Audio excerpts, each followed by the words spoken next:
বলতেছিলাম আল্লাহ রাসূল সাল্লাল্লাহু আলাইহি সাল্লাম তিরমিজি শরীফে 1517 নম্বর হাদিস, আল্লাহ রাসূল মদিনায় 10টি বৎসর অবস্থান করেছেন। কতটি বছর? 10টি বৎসর অবস্থান করেছেন এবং 10 বৎসরেই তিনি কোরবানি করেছেন। বলেন সুবহানাল্লাহ। এই কোরবানির ফজিলত অনেক বেশি।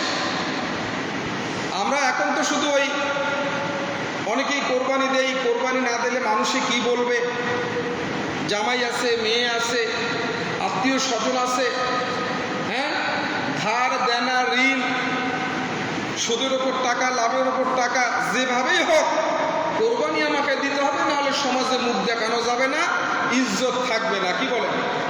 এই নতি কোরবানি করি কিনা বলে। কিন্তু কোরবানি এটার যে তাৎপর্য, এর গুরুত্ব কত বেশি, আজকে আমরা অল্প কথায় কিছু শুনবো ইনশাআল্লাহ। বলি ইনশাআল্লাহ। বিমাশিয়াতিল্লাহ, বিহাবলিল্লাহ, বিইজনিল্লাহ। এই যে কোরবানি, এটা আমাদের জাতির পিতা হযরত ইব্রাহিম আলাইহিস সালামের সুন্নাহ। কার সুন্নাহ বলেন তো? আমাদের জাতির পিতা হযরত ইব্রাহিম আলাইহিস সালামের সুন্নাহ হচ্ছে এই কোরবানি। জাতির পিতা তো এমনি এমনিতেই হওয়া যায় না। নির্বাচিত হলেই, নাম ঘোষণা করলেই কি জাতির পিতা হওয়া যায়? জাতির পিতা হওয়ার জন্য অনেক ত্যাগ এবং আল্লাহ পাকের পক্ষ থেকে নির্বাচিত হতে হয়। কার পক্ষ থেকে বলুন তো? আল্লাহ পাক রব্বুল আলামিনের পক্ষ থেকে। তিনি কত কষ্ট করেছেন দেখেন।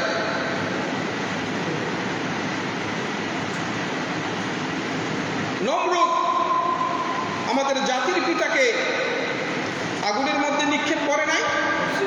কথা বলেন। এই ঘটনা তো সকলেরই জানা, শুধু মনে করে দেওয়ার জন্য বলছি। কিসের জন্য বলছি? শুধু মনে করিয়ে দেওয়ার জন্য বলছি। নমরুদ আমাদের জাতির পিতা হযরত ইব্রাহিম আলাইহিস সালামকে যখন আগুনের কুণ্ডে নিক্ষেপ করলেন, নিক্ষেপ করবেন, প্রস্তুতি গ্রহণ করলেন, এমন সময় হযরত জিবরাইল আলাইহিস সালাম আসলেন এবং জাতির পিতা হযরত ইব্রাহিম আলাইহিস সালামকে বললেন যে, ইব্রাহিম, এখন তো তোমাকে নমরুদ বিশাল বড় আগুনের কুণ্ডের মধ্যে নিক্ষেপ করবে, তুমি মরে যাবে, পুড়ে যাবে, তুমি আমার কাছে সাহায্য চাও। হযরত ইব্রাহিম আলাইহিস সালাম সাহায্য চেয়েছিলেন নাকি বলেন? তিনি বললেন, ও জিবরিল, তুমি আমাকে কেন ডিস্টার্ব করছো? তুমি তো জানোই যে আমার এখন পরীক্ষা চলছে, সুতরাং তুমি আমাকে ডিস্টার্ব করবে না। আমি আগুনে পড়ে যাব, এই নমরুদ আমার জন্য আগুনের কুণ্ডলী বানিয়েছে, সে আমাকে আগুনের মধ্যে নিক্ষেপ করবে। আমার আল্লাহ তো এমন অন্ধ আল্লাহ নন যে তিনি বান্দার দুঃখ দুর্দশা নিজের চোখে না দেখে। আমি আগুনে পুড়ে যাব, আমি ছাই হয়ে ভস্মীভূত হয়ে যাব, এতে যদি আমার আল্লাহ রব্বুল আলামিন সন্তুষ্ট হয়ে যান, আমি ইব্রাহিম একবার নয়, দুইবার নয়, হাজার হাজার বার পুড়তে আমি রাজি আছি।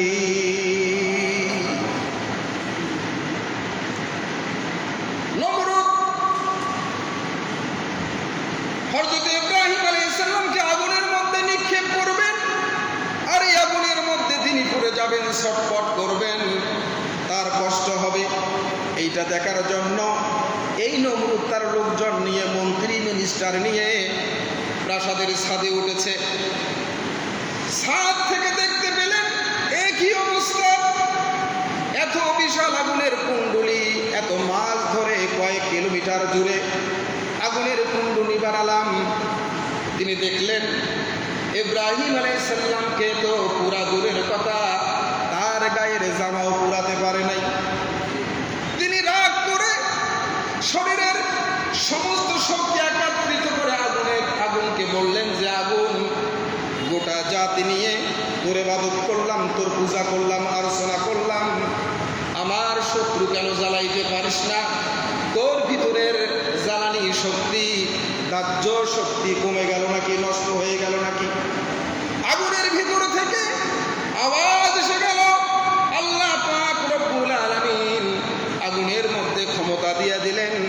আগুন জবাব দিয়ে দিল, এই নমরুদ, আল্লাহর দুশমন, নাফরমান, আমার ভিতরে দাহ্য শক্তি, জ্বালানি শক্তি আছে কিনা তুই নিজে আয়, আমি তোরে শুদ্ধ তামাম পৃথিবী জ্বালিয়ে পুড়িয়ে ভস্মীভূত করে দিতে পারি, ইব্রাহিমের এক গাছা পশম জ্বালাইতে পারি না। কারণ আল্লাহ রাব্বুল আলামিন আগুনের প্রতি নোটিশ করে দিয়েছেন, কুল্লা রুকুনি বারদাও ওয়া সালামান আলা ইব্রাহিম। হে আগুন, তুমি আমার ইব্রাহিমের জন্য শান্তিদায়ক ঠান্ডা হয়ে যাও। বলেন সুবহানাল্লাহ। কি হয়ে যাও? শান্তিদায়ক ঠান্ডা। এত ঠান্ডা নয় যে ফ্রিজ হয়ে যাবে, বরফ হয়ে যাবে, তার প্রচন্ড শীতে কষ্ট হবে, এমন ঠান্ডা নয়, আবার এমন গরমও নয় যাতে আমার দুস্থ কষ্ট পাবে, গরমে তার কষ্ট হবে এমন গরমও নয়, নাতিশীতোষ্ণ একটা সুন্দর পরিবেশ। বলেন সুবহানাল্লাহ। বিশ্বকবি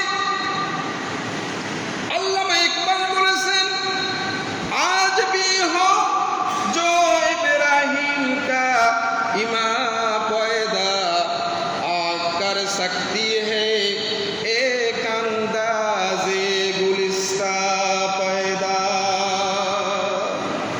আজও যদি থাকে কোন বান্দার ইব্রাহিমের ইমানের মতো ইমান বিদ্যমান, আজও রব্বুল আলামিন বান্দার জন্য আগুনের মধ্যে ফুলের বাগিচা বানিয়ে দিতে পারে।